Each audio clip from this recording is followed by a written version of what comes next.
Hey, what's up? This is Marcus with Machine City Audio. So in today's video, we are going to take a look at the ADAM A7X studio monitors.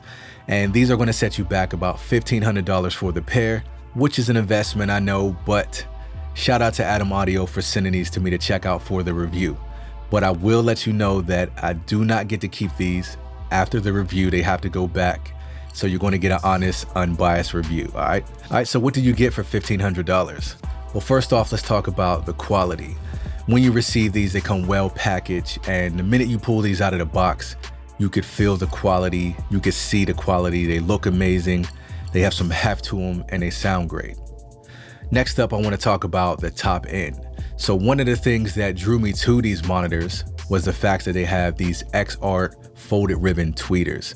And I wanted to see if these were different than the previous tweeters that I've listened to in previous monitors. And I gotta say that they definitely sound different. You can hear it right away. You can hear the detail, the crispiness, the clarity that you get in these, and it's really pleasant to mix on. Now, another thing that these tweeters do is help you pinpoint those brittle frequencies that you hear sometimes that are really harsh. And you can really pinpoint those quickly, accurate, to get a smoother top end. Next up, let's talk about the lows. So these have a frequency response from 42 Hertz to 50 kilohertz, which is insane because no one can hear 50 kilohertz. One thing I noticed about the bass in this particular room is that it sounds really good. It's really clear, focused, and detailed. And there's a lot of detail and clarity in these monitors. They just sound open and detailed. But with the low end, if I needed to make any changes on the back, they do have controls on the back where you can adjust the low end, the top end, and you can adjust the tweeters, the tweeter level as well.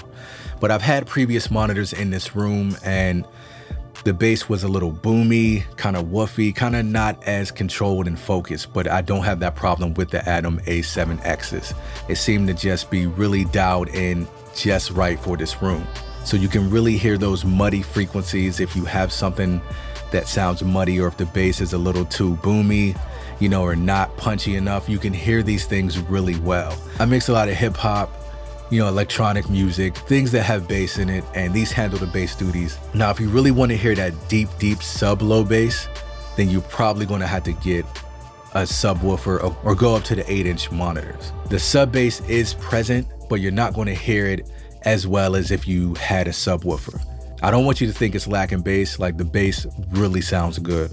But if someone's looking for that really deep sub bass that you really want to get in there and fine tune those subs, then yeah, you will probably need a subwoofer. What impressed me the most about these monitors is the separation that you get from top end to mids to low end.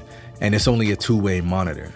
Everything has its own space. Everything is right where it needs to be. I love where it puts the vocals at when you're mixing vocals. I mean, they're right in your face and you can really get your vocals dialed in and tuned in just the way you want to, just the way you need.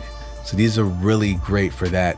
All right, so another thing that I noticed about these monitors is how quiet they are. I've had previous monitors in this room that had like a slight buzzing, like high-pitched buzz to it. These do not have that. These monitors have a great stereo field that sounds wide open, clear, detailed. Just a great monitor all around, and it just really impressed me. You really hear and see what you get for that $1,500.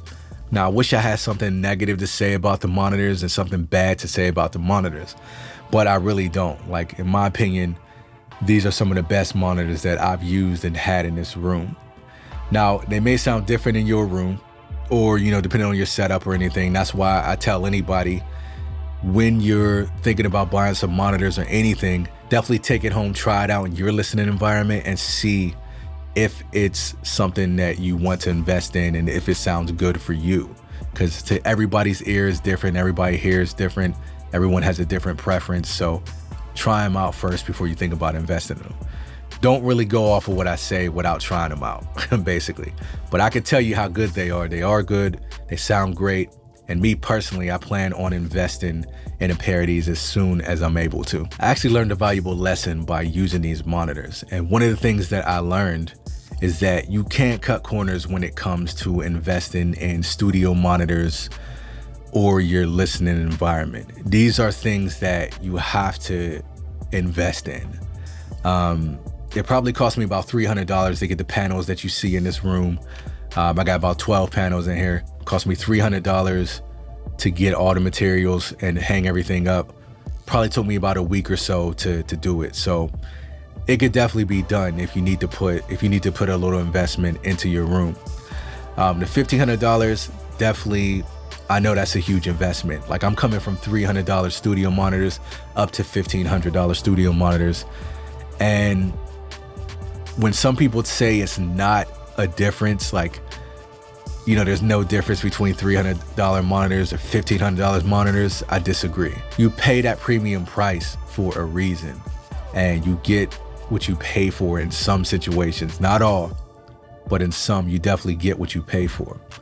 So I'm not telling everybody to run out and go pay $3,000, $1,500 for, studio monitors, but definitely consider investing in studio monitors before you go investing in plugins and gear. If you're a mixing engineer, mastering engineer, and mixing is really important to you, then you definitely want to invest. I want to talk about one thing that's so little, but you didn't notice how much you like it until you see it, and that's having the power button and the volume knob on front. I mean, something so simple but so convenient makes a difference. You know what I mean? Like when you're turning the monitors off, or you need to adjust the volume, you just do it from the front, and that's it. And that's so easy. And I didn't realize I would love that so much until I had these and I saw that. And just in general, mixing on these monitors are just really pleasant. They're really pleasant to mix on. I look forward to mixing on them when I turn them on and start mixing. I know I'm going to get a well-balanced, accurate mix coming from these studio monitors. All right, so I am Marcus with Machine City Audio. Peace, and until next time.